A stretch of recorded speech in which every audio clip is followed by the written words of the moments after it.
Bonjour et bienvenue dans cette nouvelle vidéo de Décodeur Bipop où, comme d'habitude, on résume l'actu algérienne mais aussi un peu du monde en quelques minutes. Aujourd'hui, on parle de quoi? On parle de Macron qui joue enfin la carte de l'apaisement. On parle de l'affaire qui a éclaté, celle des Pandora Papers. Et on finit par, vous l'avez vu passer, comme tout le monde, la panne de Facebook et même de tout le groupe Facebook, s'il y avait aussi WhatsApp, etc.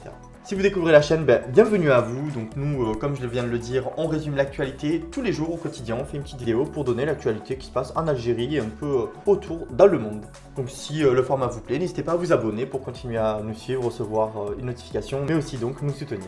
Allez, je vous embête pas plus, on commence. Donc en fait, on va parler de la France. Donc il y a eu beaucoup de tensions, comme vous avez vu nos précédentes vidéos. Et donc comme vous l'avez vu, le chef de l'État français qui avait déclenché la colère d'Alger, donc pour des propos qui accusent le système politico-militaire, donc pour le citer, d'entretenir une rente mémorielle sur la guerre d'Algérie. Suite à quoi, l'Algérie a rappelé son ambassadeur et interdit les avions militaires français de traverser l'espace aérien algérien. Ce matin, dans une interview à France Inter, le président français a tenté de faire redescendre la tension. Il a déclaré qu'il souhaitait un apaisement sur le sujet mémoriel entre la France et l'Algérie. Il dit avoir des relations vraiment cordiales avec le président algérien Abdelmadjid Tebboune et avoir le plus grand respect pour le peuple algérien. Il explique qu'il fait actuellement un travail en profondeur avec la jeunesse française et franco-algérienne et selon lui, ce travail amènerait à dire des choses difficiles à entendre. Il a déclaré: je ne vous ai pas ménagé avec notre propre histoire. En fait, en 2020, le président français avait demandé à l'historien Benjamin Stora de faire un rapport qui ferait un état des lieux juste et précis sur la mémoire de la colonisation et de la guerre d'Algérie. Il a rendu ce rapport en janvier 2021 et a fait plusieurs recommandations comme constituer une commission mémoire et vérité qui serait chargée de créer des initiatives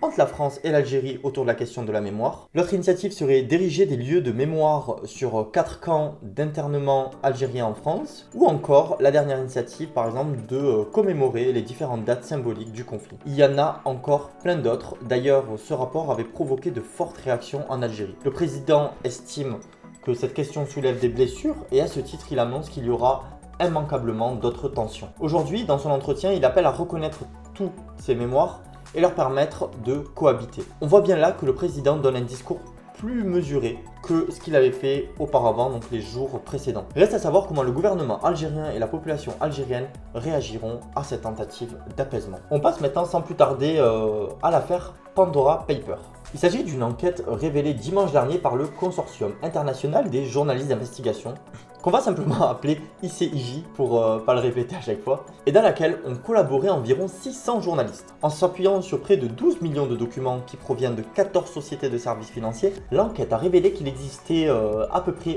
29 000 sociétés offshore. Donc les sociétés offshore, c'est les sociétés écrans, dont un certain nombre appartiendraient à des dirigeants de pays et de personnes célèbres. Une société offshore, c'est une société donc dont le siège social se trouve dans un pays étranger, donc là où les dirigeants responsables n'habitent pas, et dans lequel n'exerce aucun commerce. Donc imaginez par exemple un PDG, un politicien, etc.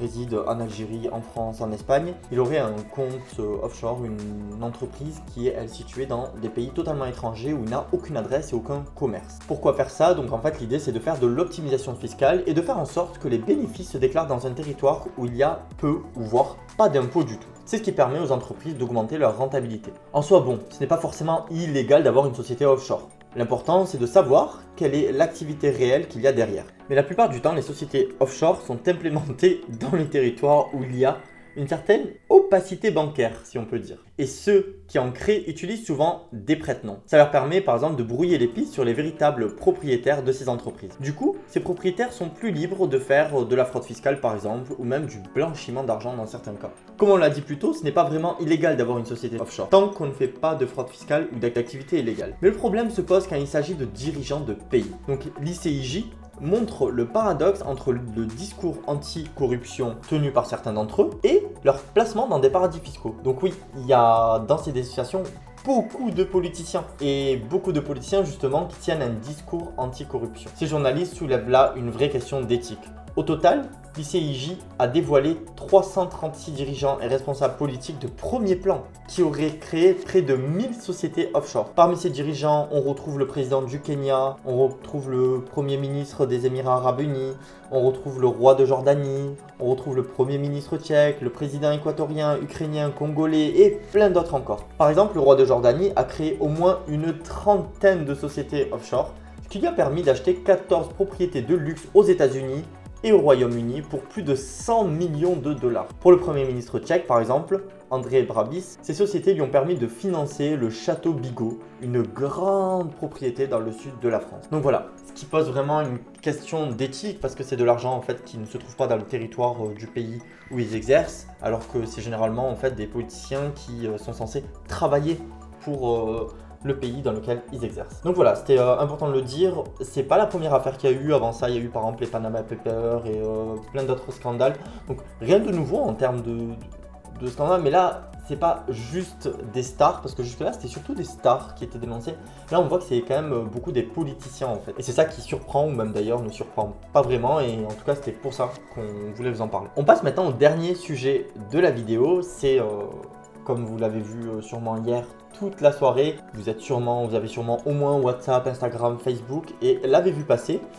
Vous n'avez pas pu rater ça, en fait, justement de tout le groupe Facebook, donc Facebook, Instagram, Messenger et WhatsApp, donc toutes les applications de Facebook ont été ciblées hier de la plus importante panne jamais observée. Selon les spécialistes de Dawn Detector, ce sont des milliards d'utilisateurs qui ont été affectés. Donc Dawn Detector, c'est un site qui permet de donner des informations en temps réel sur l'état et les pannes de tous les types de services. Le réseau social a expliqué dans un communiqué que la panne était liée à un changement de configuration défectueux, des routeurs qui coordonnent le trafic entre les serveurs. Cette panne a créé des dommages collatéraux. De nombreuses entreprises qui s'appuient sur les réseaux sociaux pour vendre leurs produits par exemple ou leurs services ont été fortement affectées par l'incident. Le journal américain The New York Times montre du doigt à quel point le monde est devenu dépendant donc, de Facebook, parce qu'on voit vraiment que ça a été des milliers d'entreprises qui ont été bloquées par une simple panne serveur. Ça montre vraiment cette dépendance qui est faite sur Facebook et tout son groupe, donc tous ses réseaux sociaux.